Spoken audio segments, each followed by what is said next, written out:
Good afternoon. My name is Mark. I want to welcome you here to GovSchool. And we're continuing our series on government contracting, and we're showing you how. Just as a refresher, GovDirections is located in Atlanta, Georgia. We've been in the sector since 1998.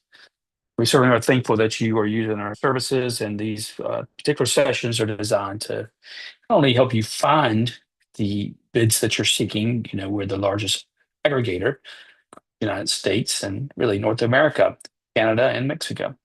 So we think we also need to provide you a little bit more information to help you actually win.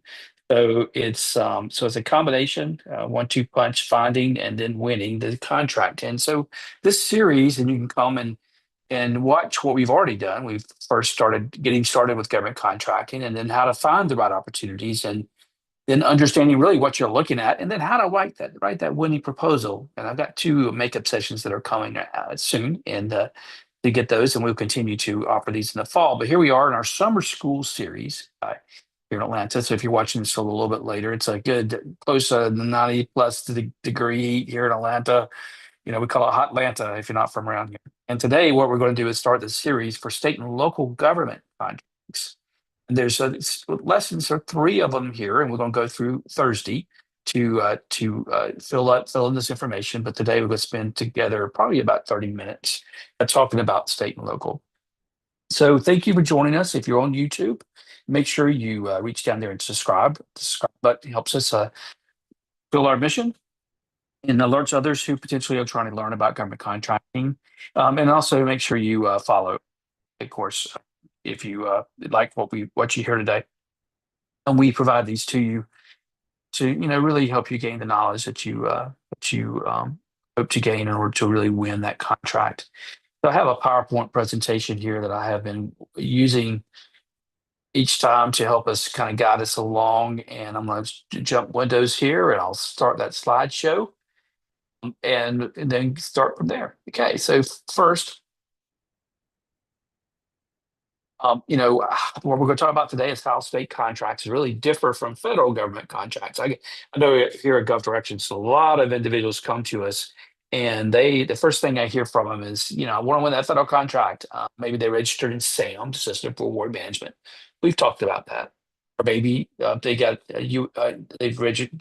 registered and maybe in DIBS or some other bulletin board at the federal level. But then they quickly understand that, after you get that UEI cage code, it's there's the opportunities kind of weighing off a little bit. So then they start looking around, and they start looking at this other sector called state and local governments. And frankly, for most of us, there's probably about 20 state and local government contracts for every federal contract. I think that's the kind of the rule of thumb that I use to whenever I explain the sector. And there's just a lot more of them. We have a home rule philosophy in the United States, and local governments control that, and meaning that we want to make our decisions as localized as possible. And the decision making, we spend our money, becomes somewhat an ownership of where in your community, and that's important, and not ever likely to change. It's sort of a fundamental foundation of our governing structure in the United States. The federal government just simply doesn't tell us what to do at the state and local level.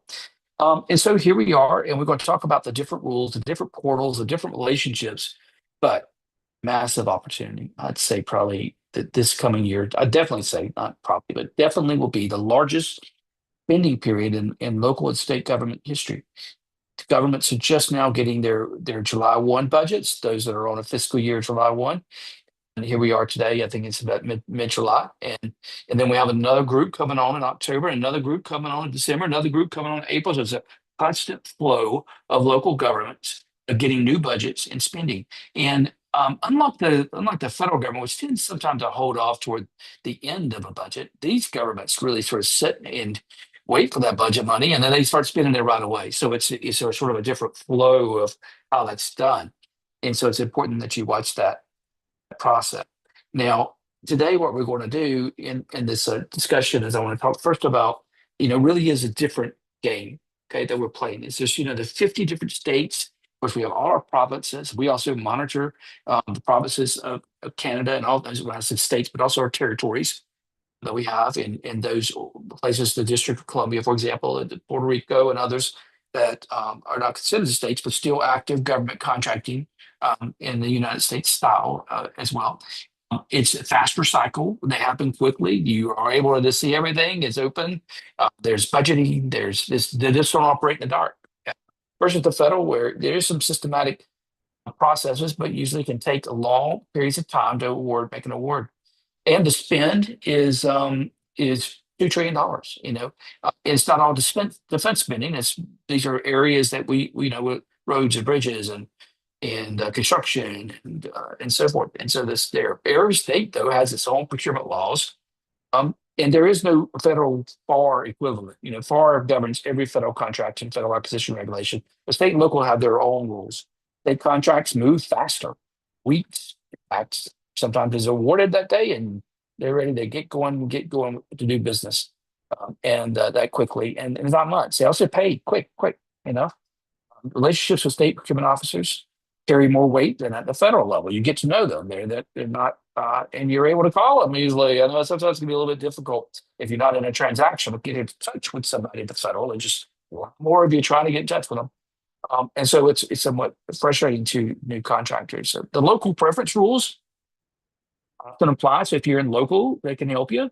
And some city councils and county commissions like to deal locally. Now that has become, a process that's maybe not as popular anymore. But everybody's so mobile, different society. But if you're doing roofing work or plumbing or something, trades that are localized, those are where most of your contracts are coming from. And you also, just so you know, there's you have to register with all of them separately. Sam, while it's important that you have that SAM registration, doesn't apply to state and locals. The system forward management is only for the federal government. It does in a sense sign that you're ready to go with the state and local, so it's not that it's completely ignored.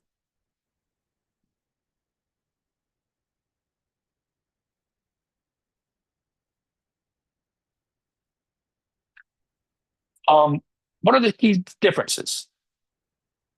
Regulations. Federal has one place where you can go far. You got to pay attention. Contracting officers at the federal level will not do anything outside of FAR, federal acquisition. So you got to know that. But every state though has its own. Every local government has its own code of ordinances. Sometimes the state will pass laws that they all have to comply with.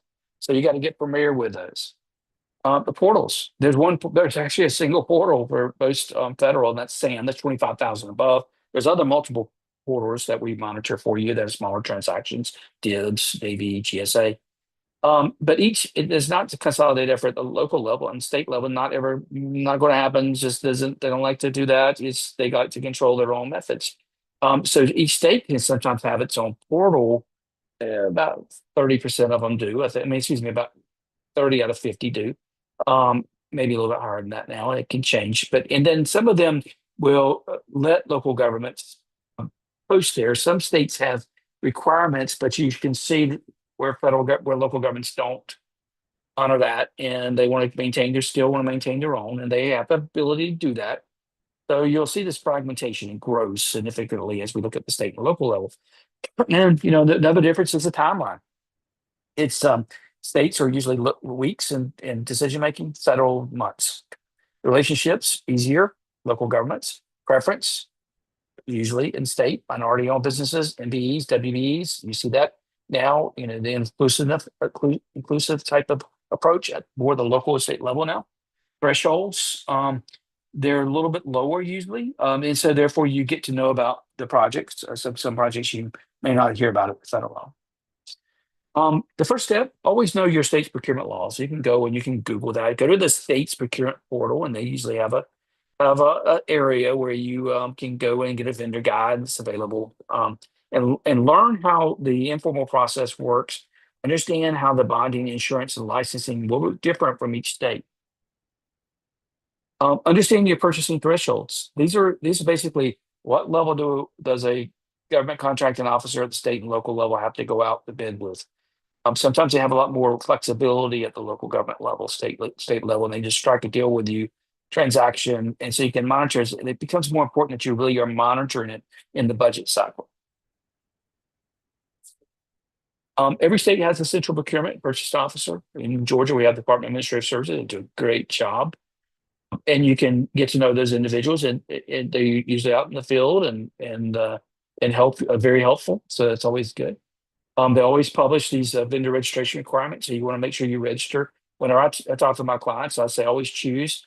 After you register SAM, just choose your state, register there, but also then go out and choose the largest local government area. But just stop there because like in Georgia, I think we're probably about 2,000 governments, so you have to register. You can spend all your time registering in each state. Doesn't really make a lot of sense. You only register then when you need to. We see a bid out there, and of course these portals that are everywhere once again, contributing to the fragmentation. And so you don't, once again, when you register with them, sometimes you have to register multiple with them. It's so frustrating. And you'll see they just add to the aggregation, excuse me, to the aggregation, because it is aggravating. They're just, just trying to be controlling of public information gets you frustrated. Many host vendor outreach days and training sessions. That's important to attend those and shake hands and get to know them. You can use your capabilities statement for that purpose. And then try to build relationships. It's easier to do that. But just know that, a local government, they may come up with, one bid a year, one bid every 3 years that you're really interested in. So you gotta understand kind of how it works. But you're not gonna bombard them every single day. So that's why a lot of folks miss those. That's why firms like ours is there to help you with that process. Understand the set asides and certifications process at the local and state level.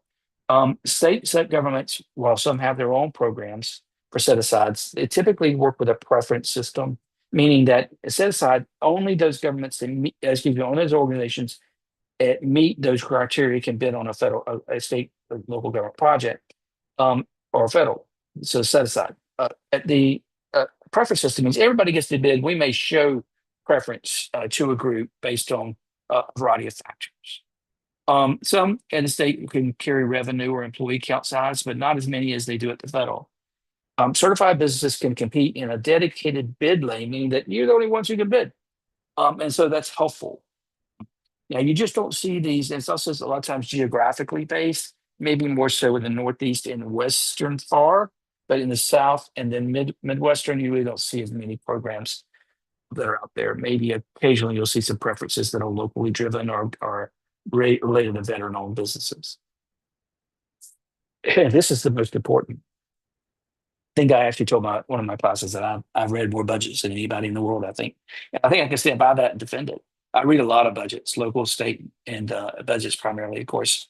And why? Because that's where every plan's at. It is like if I'm thinking about moving somewhere, I want to go check out the budget of the local government. It's no different than check. Maybe if you have an HOA, you want to check out what's happening in the HOA before you buy there, because that tells the community what is the focus of the community, what their plans are, and in that budget cycle, they'll tell you exactly where they're going to spend money this coming year. They'll almost always lay out the projects. And so you don't, you can target your audience and it makes a lot more sense and a lot more cost effective, and understand when they get that money. Some are July 1, some are October 1st, some are January 1st. And when they get that money, that's basically a release date. Okay. And so it's a little bit different than the federal, still a release, but a lot of times in the federal government, they have an end of the year spending spree. And we're seeing that a lot more right now because of the shutdowns at the federal level. Government, local and state governments really don't work that way. They work basically by the way the flow of the revenue coming in. And sometimes property taxes can control that, or sales taxes. Most of them though are getting now where there's a monthly cycle and they're just spending that money and they're allocating that money or obligating, as it's called, the money as quickly as they can. March to May is really a prime state bid hunting season, but it's all year long. So, okay. And so be careful, be prepared for that and understand that process. Mistakes. Assuming your SAM.gov registration applies to state systems, it doesn't. It's assuming another one is assuming that your bids, the state and local bids, are at the federal government. They aren't. And so you won't hear about them. Okay. Not knowing your state's in-state vendor preference rules. That's important. Missing state certifications at open, dedicated, less competitive lanes. A lot of times, like in Georgia, we have a small business designation now that our governor has recently pushed, and it's something everybody's really happy about. Ignoring the state procurement calendar, okay, missing the peak bidding season. Yeah, it's one of those. Okay, targeting only your home state. Oh my goodness, especially if you're in a border area, you can go to any state these days, and your rules and typically your registration and everything are reciprocal. Yeah. But you do need to register in those individual states. I want to make sure you don't misinterpret that. Not attending state vendor outreach events. That's where you get to meet people, and they are very important and not as crowded. so, so that's really where you get to shake hands, and I encourage you to attend them. And so here's your plan today. I always have a plan. Register on your state's vendor portal. Just go today. You just type in your name of your state and put the Google in, and they come up, and then notice it'll be different, but they won't be as complex. Okay, and you're able to register there and get yourself started. Also, choose the largest local government in your area. Go do the same thing if you have to. If you register with a third party portal, just know they're going to market to you.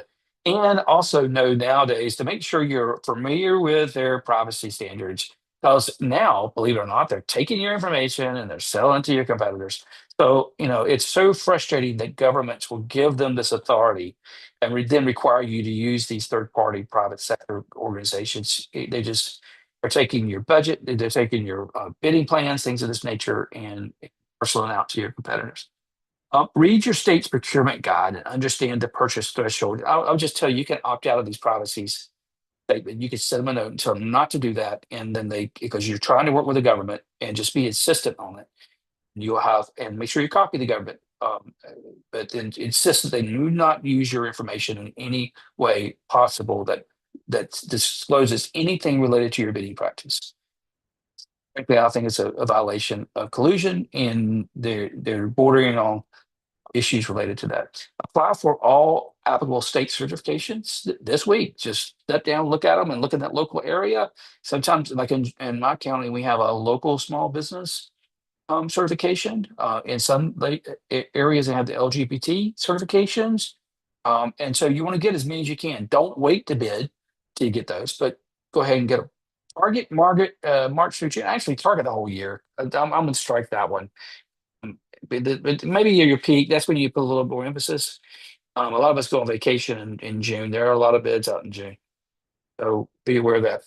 And attend at least one state vendor outreach event in the next 60 days. They're almost every month, but at least one. And you'll find how helpful these folks are. I can't tell you that how helpful local government specifically are. They really do a good job, and they want to do business with you. So I encourage you to pursue that. So I want to thank you for coming today to this session and listening to us. Just know that we monitor sam.gov every day, so you don't have to, and those state and local agencies. Over 88,000 agencies that we're covering routinely. Daily alerts, we're sending them to you every day. In fact, we've already delivered over 1 billion bid alerts since we started in all 50 states, in Canada and Mexico. And notice that a good portion of our service is completely free, no paywall required.